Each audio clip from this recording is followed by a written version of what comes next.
Hello and welcome to the new and improved Medali Teracast setup, featuring Darian live in the world's biggest. Wait, what kind of place do you live at? It's like a condo, right? It's an apartment It's like an complex, apartment yeah. complex. The world's biggest closet via apartment complex. Say hello, Darian. Yes. Hi. All right, Get used to it. so No, don't. don't. We'll figure out Just for something. today. Because it's dark outside. Next week we're gonna get him on the roof You think you live in the closet? Yeah, it's in it was Mikey's hair. yes, it's dark outside, so that's why I'm not usually where I'm at, and we have finally had another roommate, so that's twice the chance someone could walk into the kitchen and interrupt my time, and I don't want to be that guy and say, hey, don't be in the kitchen for 10 minutes. Food? You don't need it. Food? No, bro. Alright, Podcast time. you got your Anywho. pack? I do. I have I'm now out of Scarlet and Violet packs, but I do have stuff from Crown Zenith, which was the last Sword and Shield set, Right. and I still have a ton of pulls I still want for them. Like I said, they have the Galarian Gallery. So this 10 cost me, I believe, was $25. It comes with 5 packs. And also it comes with this here. It comes with a code card. And if I can get this out. Here's the code card, and it also comes with this insanely cool Galarian Moltres. That is hype. That is a good pack. So yeah, I got my Crown Zenith. Like I said, this is the last Sword and Shield set. It's got a ton of crazy cards. It's got the look at that. Oh, you can stay there. It's got the Galarian Gallery. It's like 40, 50 stuff things. So, but yeah, you can go first like we usually have done, All right. and then we'll get going. All right. This week we got the Water Energy. And let's begin. We got Chansey. We have a rare candy. And we have an adorable base Fido. We got Dedenne. Love me some Dedenne. I don't know if I've got one of these. I think you've got one of these. Okay, it's 4. Okay. Zangoose. Gotcha. All right. Pretty good art on the Zangoose. We have a youngster. Get him out of here. Flaffy. And then for the rares, we got a nice Indeedee. All right. Okay. We have a Shuppet.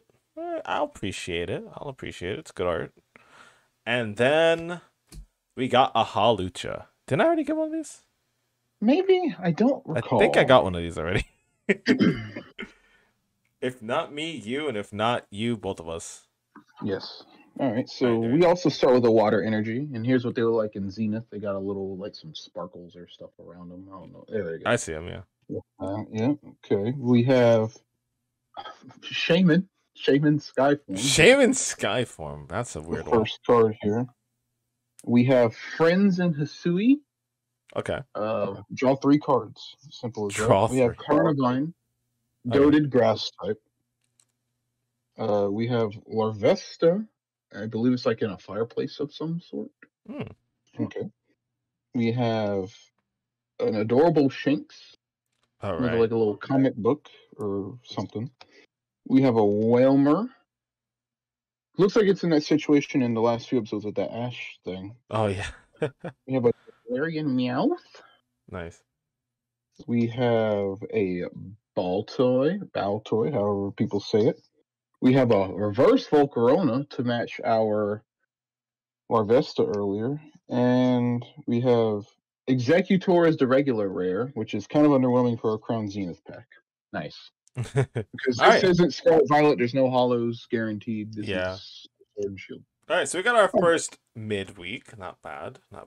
I do like the Fido. Obviously, I like the Dedenne. It's kind of awkward that they're psychic types because the fairy type does exist in the TCG, I'm pretty sure. And like I say, at least we start with this thing here. The amazing Galarian Moltres. Ooh. There we go. Change the lighting on you. All right, so to recap, this week we had the second part of Roy joining the Rising Fault Techers.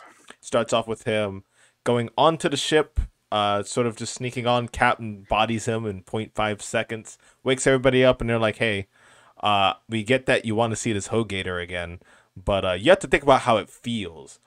And so we spend the next 10 minutes with Roy thinking about Hogator. Hogator's running around looking for Roy. Eventually they reunite, And then everybody groups up as the explorers have finally caught up to the Rising Volteckers, and they seize the burning Asagi.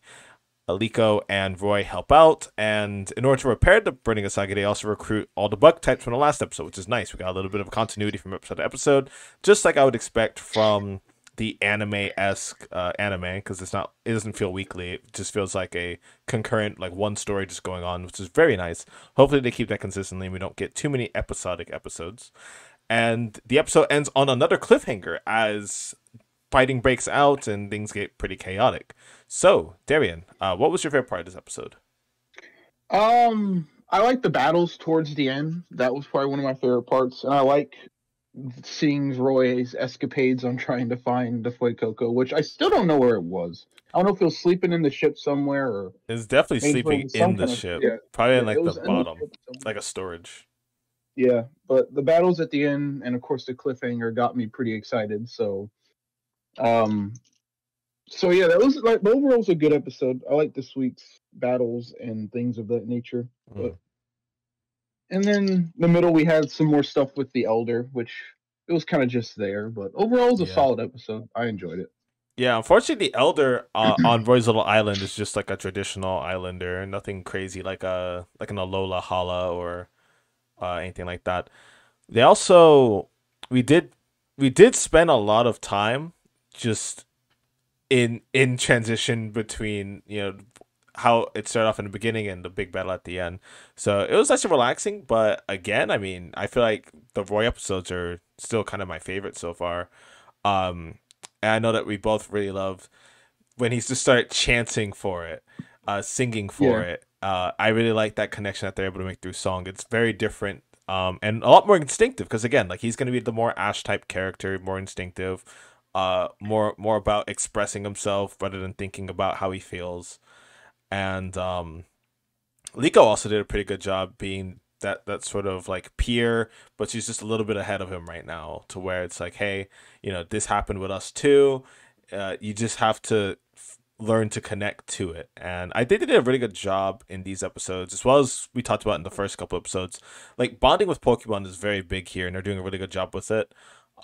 It feels like they're doing the Ash Greninja or like the Lucario level stuff just right off rip, which is really nice because we don't get too much of that. Even with Ash and Pikachu, we don't get too much of that nowadays either. Now that they're gone, it's great that our protagonists are able to have that more of a forward focus on relationships with their Pokemon because it's something that they talk about. They talk about in the games, talk about everywhere, but the anime is really the only place where you can really see it. Yeah, exactly. Yeah, so the relationship stuff took a good forward focus. It's really cute. You even let out a little awe during some of those sections. And yeah, it's great that they're focusing on the relationships and putting that at the forward center because we're not going to be doing gym battles. We're not going to be doing tournaments. We're not going to be doing anything like that. This is a strict adventure series so far. So it's great that they're going to actually use that runtime. I always talk about with animes that those first couple episodes, especially, you have to use that runtime properly. You can't just have your characters doing all this cool stuff and have no context, no feeling, no heart behind any of it. You can't just have grandiose moments. So they're doing great. It's a great anime so far. We're definitely looking forward to next week because next week we're gonna have the whole pendant ancient ball connection, and something crazy is gonna happen. But yeah, the highlight for us was definitely when Roy and Hogeta worked together and he was singing for it, cheering for it, and Hogeta let out a big old ember. That was unassisted by any sort of weird supernatural powers, and it did a decent amount, so that was pretty cool. It's great that they're together, and then Liko bodied, what was her name? It's not Zur. Zur was the guy, right? Yeah, I still don't remember their name. I'll just go. Yeah. Her, the lady that works for the Explorers. She got absolutely bodied off screen. I wish we could have seen the Konoha, the leafage, because it's always a great animation. And yeah, I mean that's it from me. But you got anything else for this episode that you liked? No, I know that earlier you mentioned like you wanted to know how the string shot was going to fix it. And you got to remember, like they're trying to go to the Elder for advice. Oh yeah, but then right. While they were eating, they saw like the little things that reminded them of the bugs. So yeah, it's going to be. Maybe they'll have to stick there and like, okay, now that all this is over, the explorers are taken care of, they'll actually find a way to fix the ship. they'll be on their way, and we'll have to see what happens next episode with Roy and Hogator, and see if they actually formally joins the crew, and then they start adventuring and going on. Hopefully. Because the first arc is what's called Liko and Roy set off, so Yep. you think they're gonna be together on the ship eventually, and go on their adventure from there. So, and they even have in the ending, he's doing the Rising Volteckers hand sign with everybody else. So definitely gonna join. I mean, this is not even a question at this point. He's got their Pokemon. He's fighting for their homeland. All that stuff. So yeah, great episode. I can't say it enough. We're really enjoying the anime. Join us next week when again we put Darian up on the roof. And until then, hope you take care. Say goodbye, Darian. It's gonna be exciting. Goodbye.